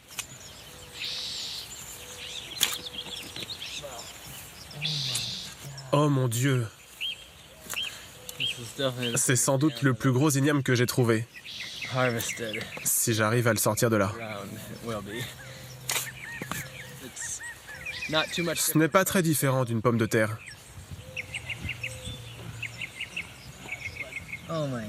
Oh mon Dieu, je ne sais pas si je vais pouvoir le sortir. C'est tellement gros. Tiens, une balle de golf. On dirait qu'elle est là depuis un moment. Allez, retour à l'envoyeur. À 20 mètres de lui, un terrain de golf. Car nous ne sommes pas en pleine nature, mais dans un quartier chic de la ville d'Orlando, en Floride, aux États-Unis. Je me demande s'ils vont me remarquer. Ils ne m'ont pas encore remarqué, mais s'ils me voyaient, ils pourraient avoir peur. Pas de chaussures, pas de t-shirt. J'ai l'air d'un mec sauvage dans la brousse. Mais bien sûr, je ne suis pas sauvage. Je suis juste un être humain qui cherche des ignames. Je me sens très connecté à cet igname. Et à travers lui, très connecté à la terre.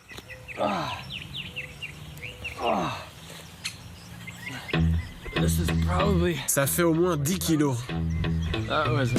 Ça m'a pris beaucoup de temps. Mais au moins, je n'aurai pas à revenir pendant un moment.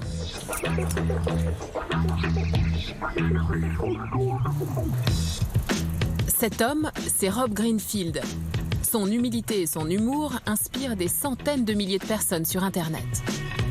Aventurier, activiste et militant de l'écologie, il veut changer le monde et incarner tout le contraire de la société de consommation aux États-Unis.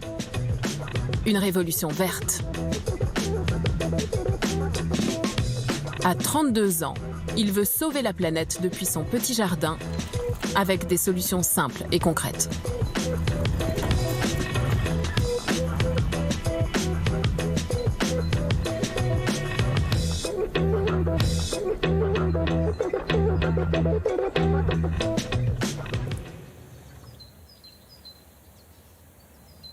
Le petit monde de Rob Greenfield commence derrière une palissade, dans un quartier résidentiel d'Orlando, en Floride.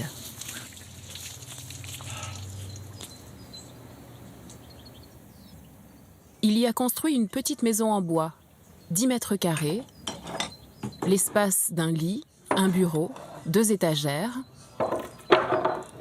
quelques livres et quelques t-shirts verts. Il est adepte de la simplicité volontaire.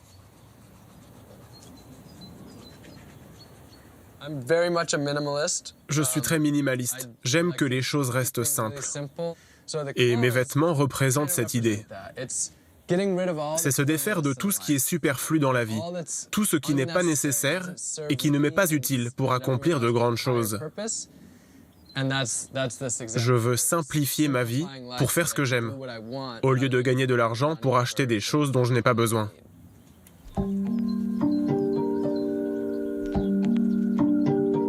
Rob Greenfield a tant simplifié sa vie qu'il ne dépense presque plus d'argent. Il n'a pas de loyer, pas de charges, pas de compte bancaire, pas de travail rémunéré non plus. C'est sa définition de la liberté. Waouh, je m'attendais pas à ça.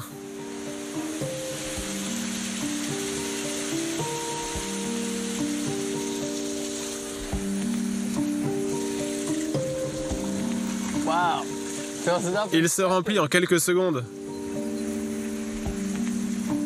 Ici, l'eau de pluie est récupérée dans de grands barils pour toute la maison.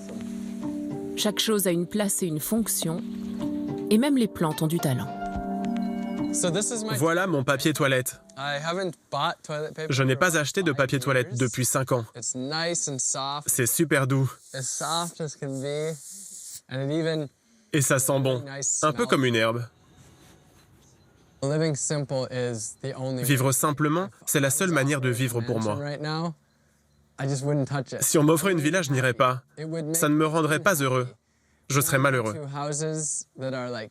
Quand je vais dans des maisons trop extravagantes, je ne me sens pas bien. Je ne trouve pas cela juste de posséder trop de choses, alors que tant de gens n'ont rien dans le monde. Malgré les apparences, Rob Greenfield ne vit pas coupé du monde. Il n'a pas abandonné son ordinateur. 1 demi-million d'abonnés suivent ses aventures sur Facebook, YouTube et Instagram. Il y publie tout ce qu'il fait. L'igname. J'aurais dû écrire « Il n'a peut-être pas l'air appétissant à l'extérieur, mais c'est tout à fait bon à l'intérieur, comme une pomme de terre. » Sois le changement que tu veux voir dans le monde.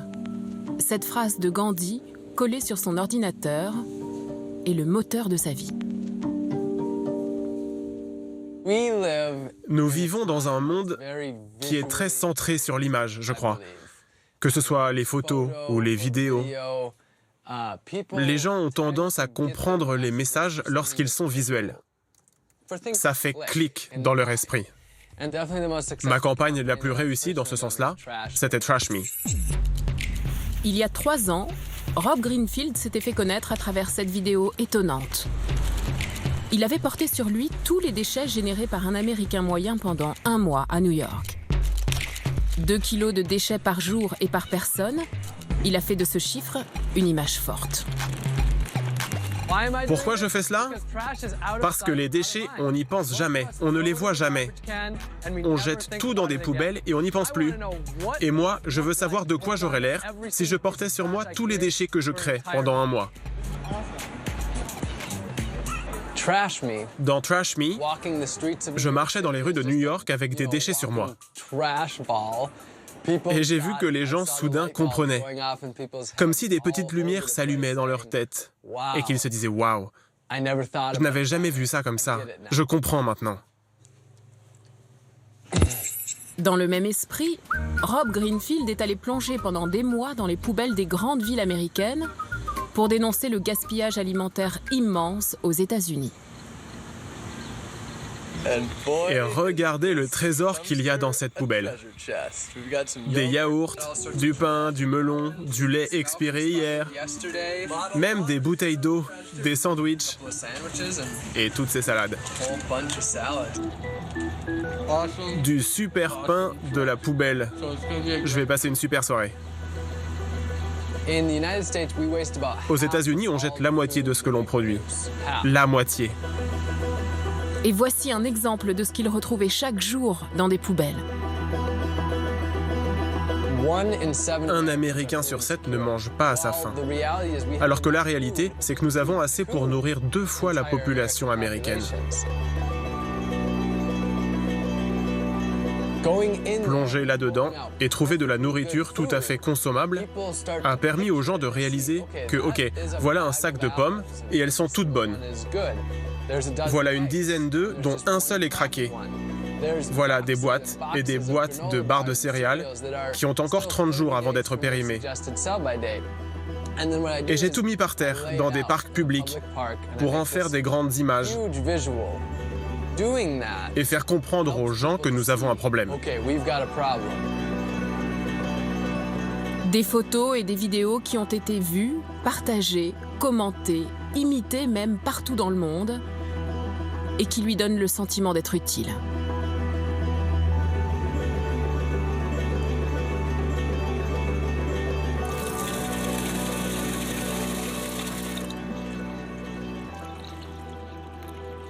Tu arroses les plantes ou tu veux que je le fasse? Lisa est la voisine la plus proche de Rob Greenfield. Tu as vu la photo de l'igname? J'ai trouvé un igname de 12 kilos. 12 kilos? Mais comment tu l'as ramené à la maison? Je vais te montrer un bout. Oh mon Dieu! C'est bien pour faire une soupe, ça donne une bonne consistance. Mais je ne sais pas combien je pourrais en faire avec. Donc tu vas le cuisiner pour notre prochain dîner? Ouais, on va faire ça. Cool. Cette retraitée héberge Rob Greenfield gratuitement dans son jardin, derrière sa maison. Il lui a créé en échange le potager dont elle rêvait.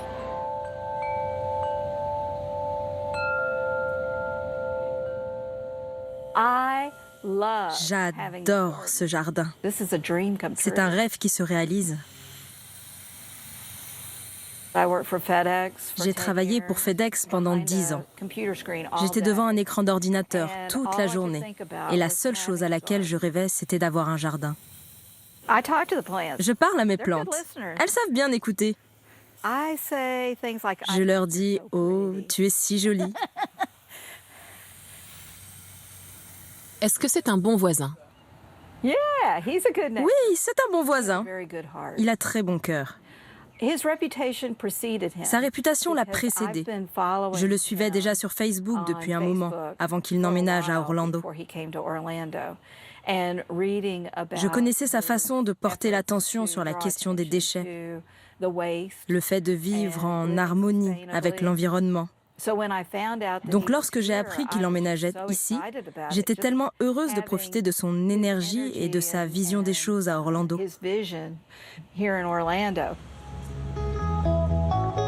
En attendant de changer le monde, Rob Greenfield change déjà la vie de son quartier.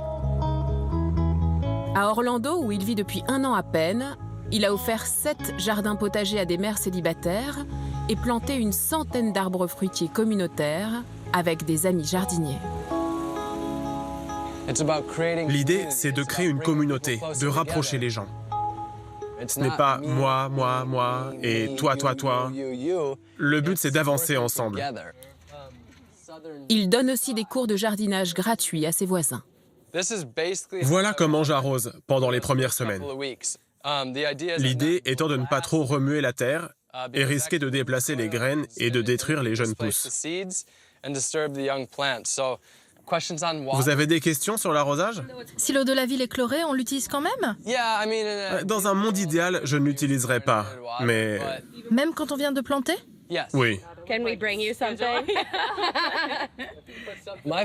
Ma philosophie du jardinage, c'est faites du bon boulot, mais ne soyez pas perfectionniste.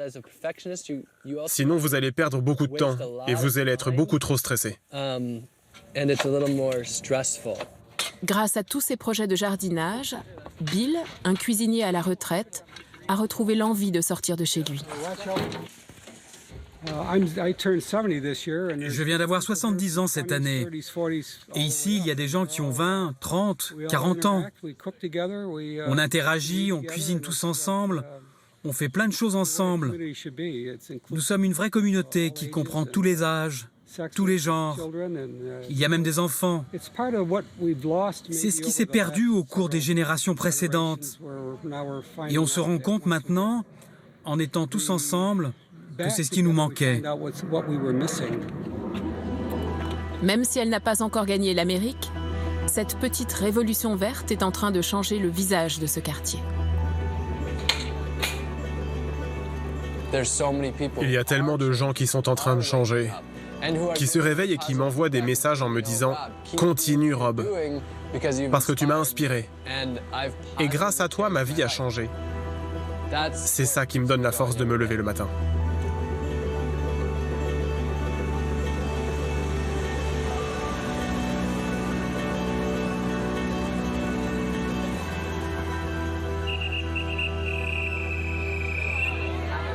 Rob Greenfield plante aussi de nouvelles idées dans les esprits. Ce matin, il est invité à l'école primaire de son quartier.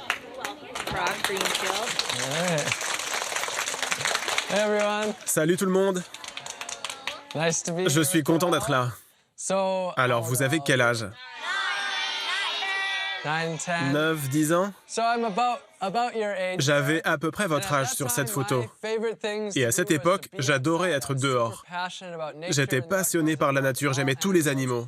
Maintenant, j'ai 32 ans et j'essaie de faire réfléchir les gens sur l'environnement et de leur inspirer des changements positifs. Et on m'a dit que vous aviez vu ma vidéo Trash Me. Vous l'avez tous vue? Au bout de 10 jours, je ne pouvais plus aller nulle part sans qu'on me dise « C'est l'homme poubelle !» C'était super drôle. Combien d'entre vous ont entendu parler du terme « zéro déchet » Quelques-uns? Cool. Ça, c'est moi pendant 1 mois.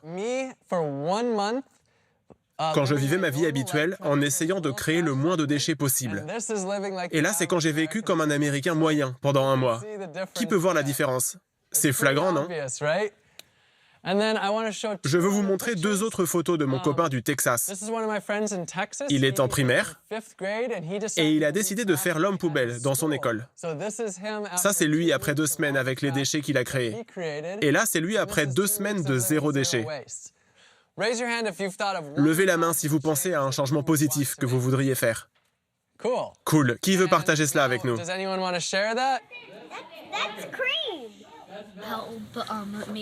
Avoir moins de déchets. Cool, bonne idée.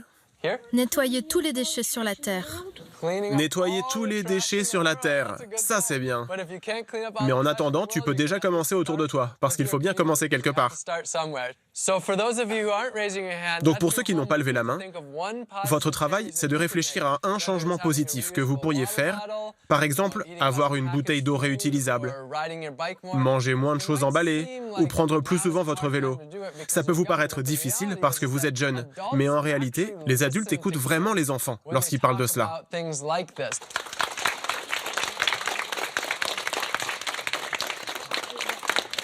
Je pense que c'est quelqu'un de bien parce qu'il veut se débarrasser de tous les déchets sur la Terre. Et quand je serai grand, je voudrais être comme lui. C'est vraiment un super-héros. Et ce qu'il fait avec les déchets, c'est très utile. Je crois que nous, les enfants, on peut changer le monde. Parce qu'on peut prendre des habitudes plus rapidement.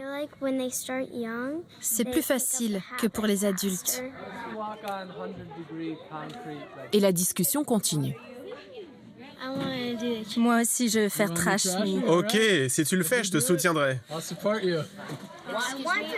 Tu as 30 ans? Oui, j'ai 32 ans. Tu es millionnaire?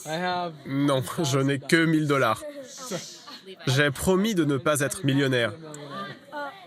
Excuse-moi, pourquoi tu n'as pas de chaussures? Alors la principale raison, c'est que je suis heureux sans chaussures. Je n'en ai pas besoin. Mais tu mets jamais de chaussures?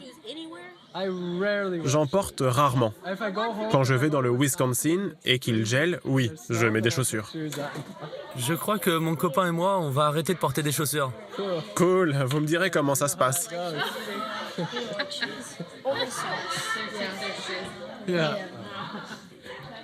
Alors, c'est votre premier jour? Le premier jour, ouais. On va commencer par faire 1 mois comme ça. On vient juste de le décider.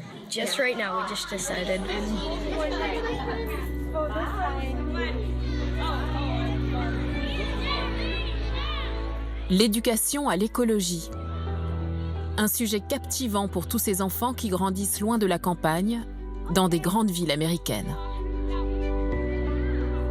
Rob Greenfield, lui, a grandi en pleine nature et n'a pas oublié ses rêves d'enfant.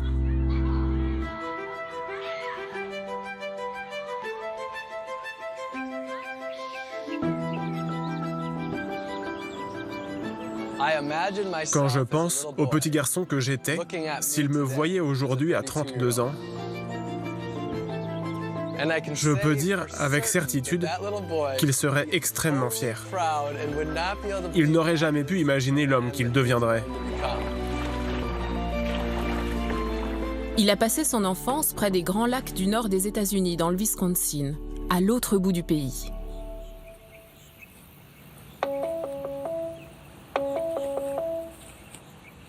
Marsha, sa mère, y habite toujours aujourd'hui.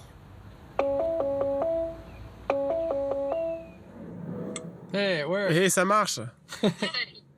Alors il fait froid? Oui, il fait froid. Tout est gelé. Ah, je peux pas imaginer. On dirait que tu as oublié ce que c'est. Attends, je te montre par la fenêtre à quoi ça ressemble ici. Il fait en dessous de 0. Ah ouais? C'est dingue. Attends une seconde, je crois que mon repas est en train de brûler. Au fait, la journaliste voulait te poser une question. Elle peut te la poser maintenant? Bonjour. Merci. Comment décririez-vous Rob? Ce qu'il est maintenant ou... Comme vous voulez. Quand il est né, il était très calme, serein. Il avait l'air éveillé à ce qu'il se passait autour de lui.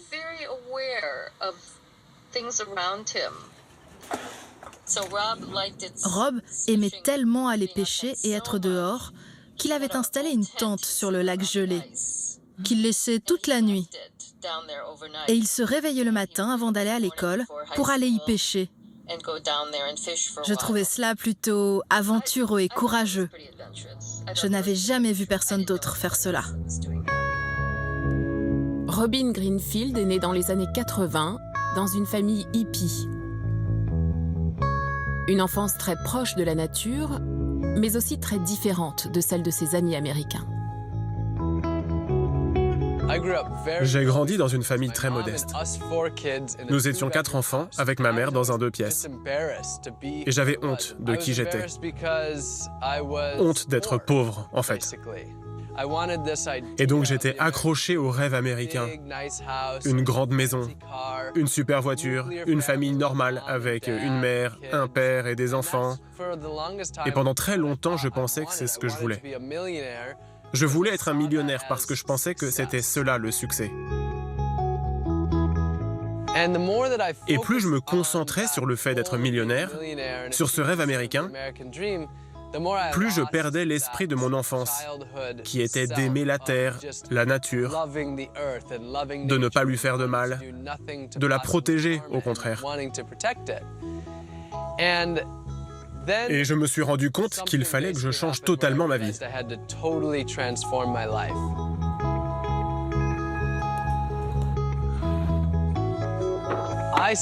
J'ai regardé des documentaires, j'ai lu des livres, et j'ai compris que toutes mes actions, la nourriture que je mangeais, la voiture que je conduisais, l'eau que j'utilisais, les déchets que je produisais, tout était en train de provoquer la destruction de la planète que j'aimais.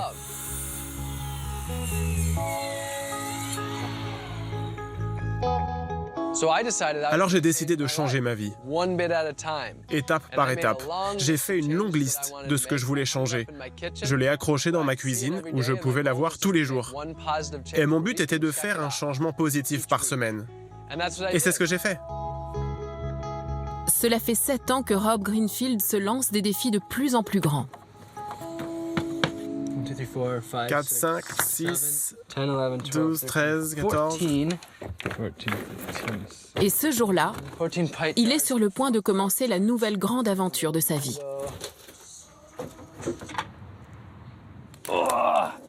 Cela fait des mois qu'il se prépare.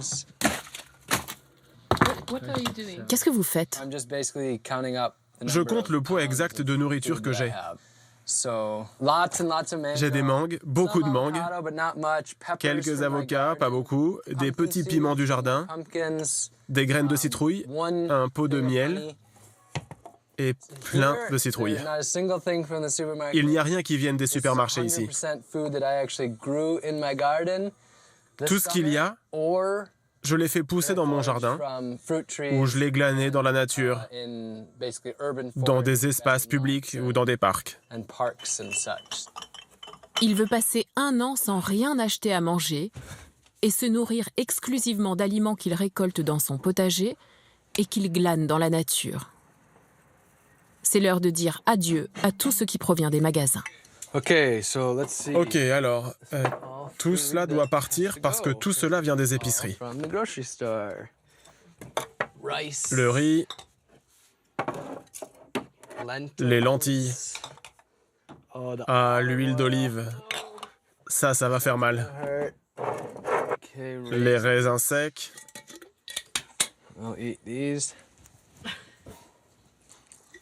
Ce sont mes derniers raisins de l'année.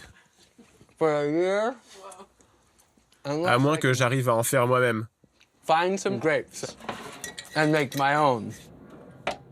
Qu'est-ce qui va vous manquer le plus? Le chocolat. Le chocolat va me manquer la plupart du temps. Mais pourquoi vous faites ça? Je fais ça parce que c'est quelque chose d'extrême, qui va permettre aux gens de réfléchir, qui va les inspirer. Mon espoir, ce n'est pas que tout le monde fasse comme moi. Mon but, c'est que les gens fassent une seule chose. Par exemple, planter des tomates et du basilic sur leur balcon, ou faire un petit jardin devant leur maison. Que chacun commence par une petite chose et se sente un petit peu plus concerné par l'origine des aliments qui nous permettent de vivre et un peu plus connecté à la terre en général. Oh, le maïs. Je ferais mieux de m'en débarrasser. Aucune tentation chez moi. Parce que le popcorn, c'est une de mes choses préférées. Et je ne peux pas prendre le risque.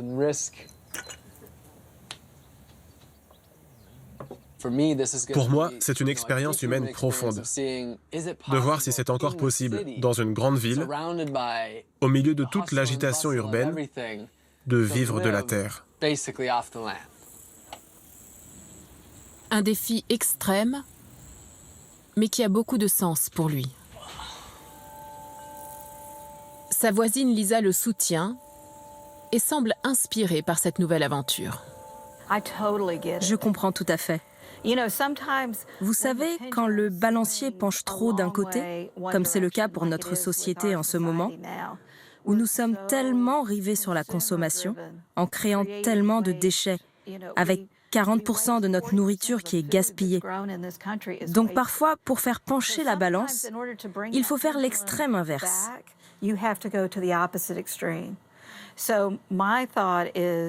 Donc je pense que Rob, en prenant cette direction opposée, peut nous amener à trouver un juste milieu, au lieu d'être autant plongé dans la société de consommation. Mais Lisa se fait quand même du souci pour son cher voisin. Il n'a jamais passé un seul jour à se nourrir uniquement de ce qu'il produit.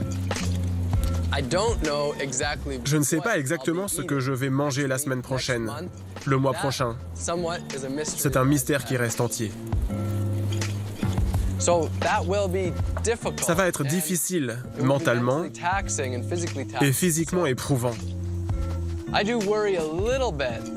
Je me fais un peu de soucis pour ma santé, mais j'espère qu'au contraire, je serai au mieux de ma forme.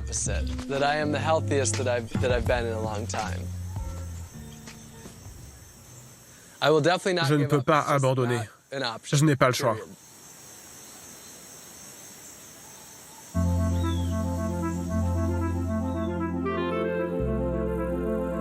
La chance de Rob Greenfield, c'est qu'il vit en Floride, l'État du soleil, une péninsule dominée par une nature fertile et préservée.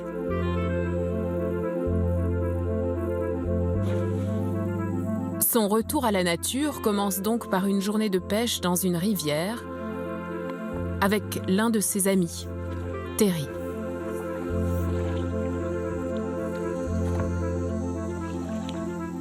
Terry, est-ce que vous pensez qu'il y a des alligators par ici? Oui, bien sûr, il y a des alligators dans cette rivière. C'est la rivière Saint-Sébastien, qui est nourrie par une source d'eau salée et saumâtre. C'est l'environnement idéal pour les alligators. Mais vous en avez déjà vu ici? Oui, beaucoup. De 2,50 m, 3 mètres.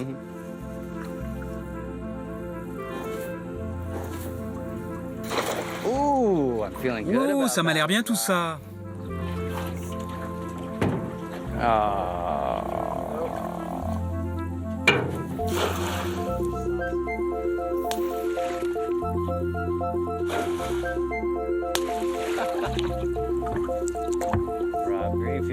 Allez, Rob Greenfield, tu peux le faire. Ton repas en dépend. Il lui aura fallu beaucoup de patience pour pouvoir pêcher son premier repas de la journée.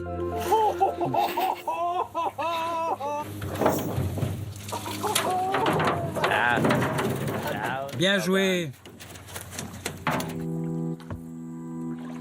Vivre de la nature n'est pas toujours facile. Et Rob Greenfield est en train de l'expérimenter. Je suis content et je suis très fatigué. Il est sans doute 2 ou 3 heures de l'après-midi. Je n'ai pas vraiment pris de petit déjeuner. Je n'ai pas vraiment assez mangé aujourd'hui. Mais oui, j'ai pris 10 poissons, ce qui est suffisant pour les 2 prochaines semaines. Prêt à repartir en ville.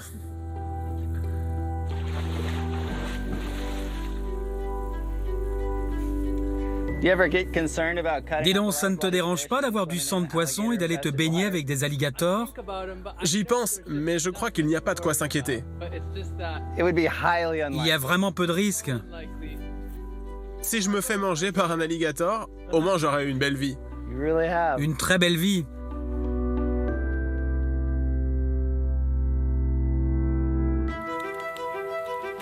Cette nuit-là, au coin du feu, les 2 amis retrouvent le plaisir d'une vie presque hors du temps, très loin du monde contemporain qui ne les fait plus rêver depuis bien longtemps.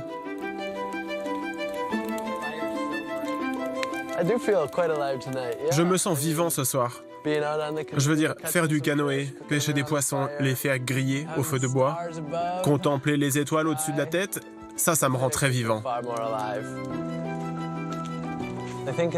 Je pense que dans le monde confortable dans lequel nous vivons, on a souvent l'occasion de se sentir quasiment mort ou stagnant.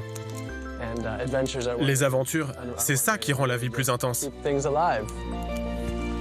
Et l'aventure ne fait que commencer.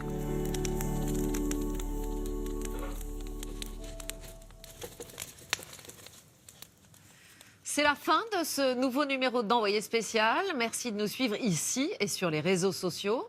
Nos reportages restent bien sûr disponibles sur notre site internet. On se retrouve la semaine prochaine et tout de suite, c'est Complément d'enquête avec vous, Jacques Cardoz.